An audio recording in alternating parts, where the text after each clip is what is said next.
Welcome to the Team Engagement Podcast, where leaders of teams share their insights. We discuss 6 questions in 9 minutes because leaders know how to be concise.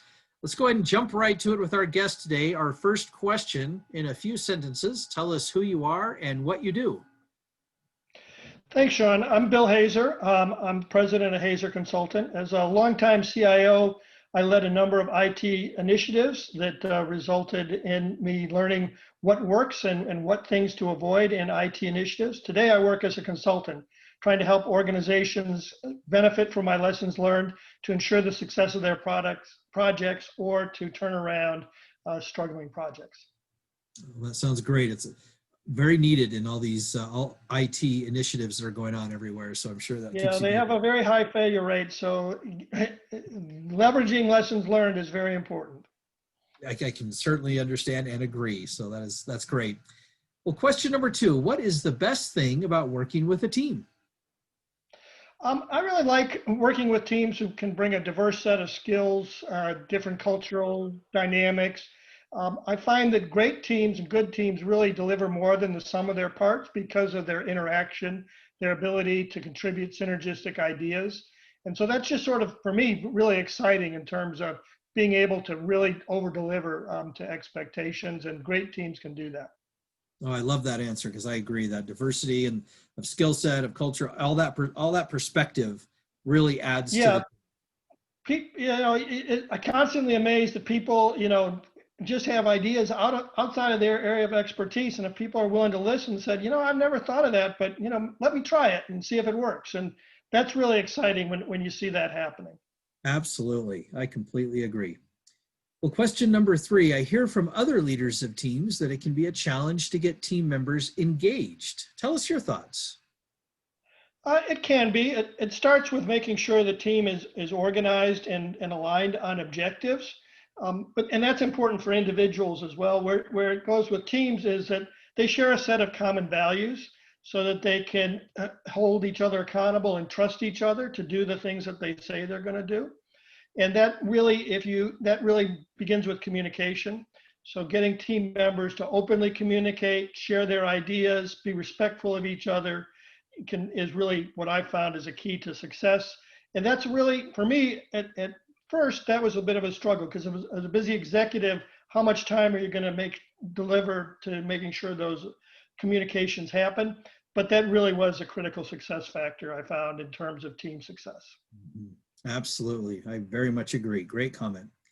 Question number 4, what other piece of advice do you have for leaders of teams?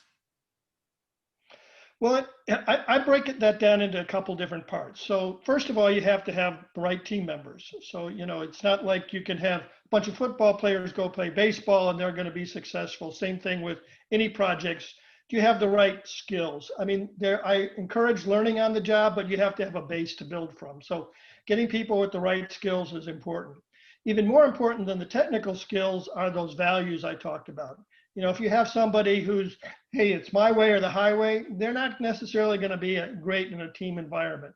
So it goes back to, can we trust each other? Can we hold each other accountable in a respectful way to make sure we're moving the team forward? And then you have to be aligned on objectives. And for a team, that really involves making sure everybody has some input. And as a leader, you really have to make sure you understand what the potential sources of resistance are, and you put some effort into mitigating those sources of resistance. Usually you can convince somebody, here's why we're doing it. Can you buy into that? Sometimes you can't, in which case you probably don't have the right team member. But getting everybody aligned on where you're going and what their role is important.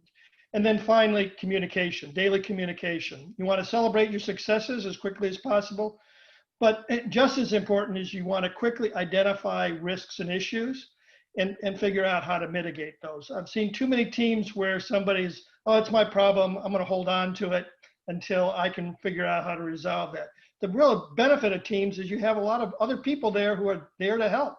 And so if they're helping you and you're sharing, that builds a very virtuous cycle.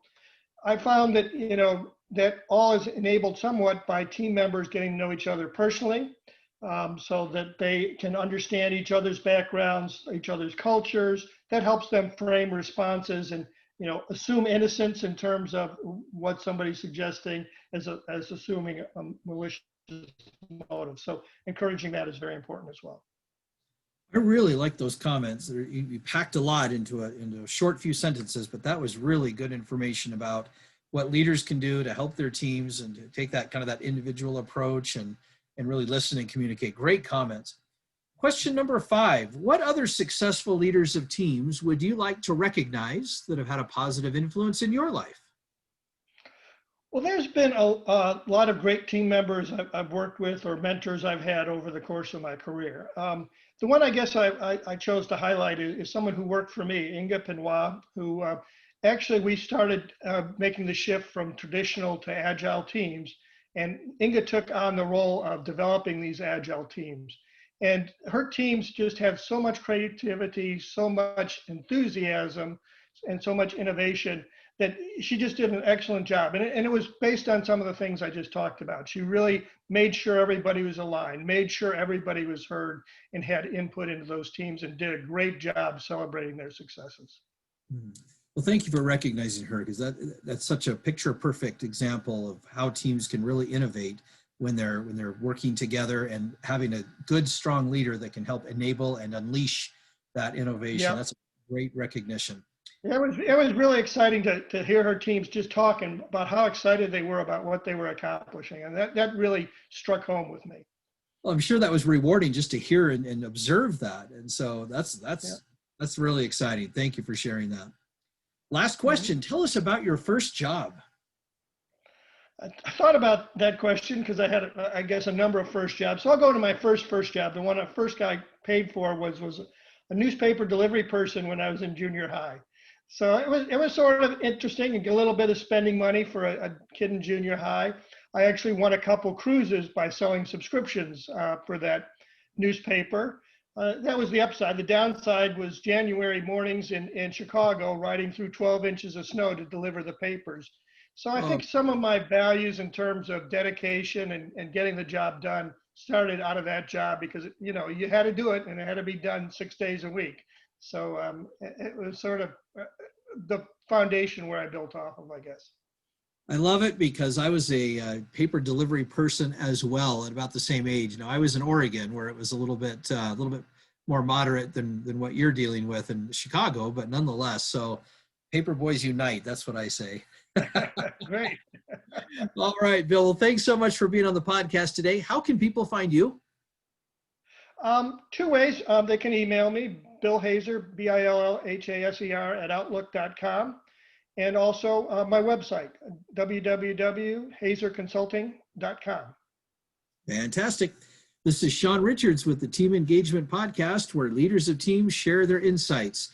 For more ideas, you can find us on teamengagementpodcast.com, and you can download our Engagement Booster tip sheet with ideas from everything from hiring to the time when you have to part ways with the employee. That's teamengagementpodcast.com. Thanks for joining us today, and have a great day. Thank you.